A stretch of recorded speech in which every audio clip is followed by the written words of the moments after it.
Quando nós vamos casar, a primeira pergunta que o cartório faz para o casal para fazer a habilitação do casamento é a seguinte: qual o regime de bens que vocês vão escolher?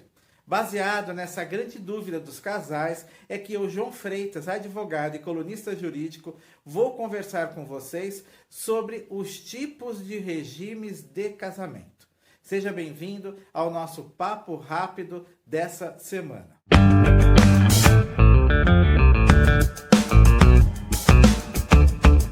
Bom, vamos começar falando sobre o regime de comunhão parcial de bens, que é o regime legal em que o patrimônio adquirido na constância do casamento será de ambos os cônjuges, exceto os recebidos por doação ou herança, que será particular do cônjuge que recebeu esse bem.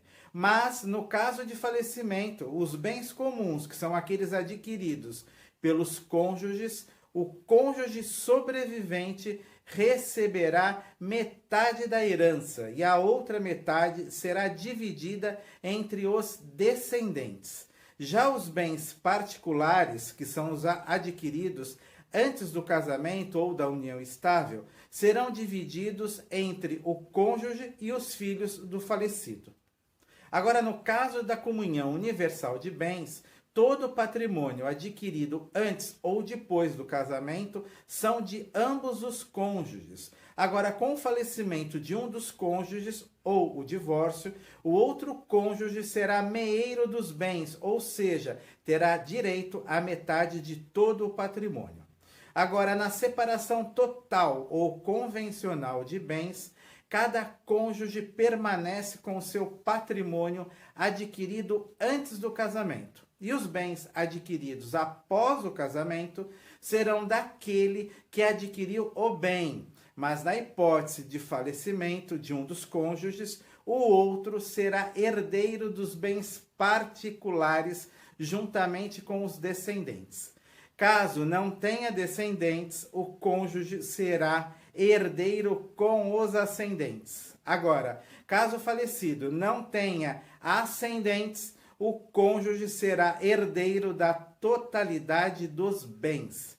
Também existe a possibilidade dos cônjuges adquirirem juntamente os bens imóveis em condomínio, mas deverão informar o percentual de cada um na aquisição do bem. Assim, em eventual divórcio, cada cônjuge permanece com o bem adquirido em seu nome. Não há que se falar em meação, divisão dos bens. Por fim, a separação obrigatória de bens. Esse regime é diferente do regime total ou convencional de bens. A diferença é que o regime total de bens é uma opção do casal, mediante o pacto antinupcial. Já a separação obrigatória é uma imposição legal, ou seja, o patrimônio das pessoas com idade igual ou superior a 70 anos não se misturam, inclusive para os companheiros em união estável. Apesar de ser um regime de bens para proteger as pessoas com mais idade, partindo do pressuposto que as pessoas com mais de 70 anos são vulneráveis, e por mais absurdo que seja, o tribunal, através da súmula 377, decidiu que nesse regime de bens comunicam-se onerosamente ou comprados durante o casamento os bens. Agora, a comprovação da compra desses bens deverá ser feita pela parte. Agora, é possível afastar essa súmula através de um pacto antinupcial, para que os bens não se comuniquem.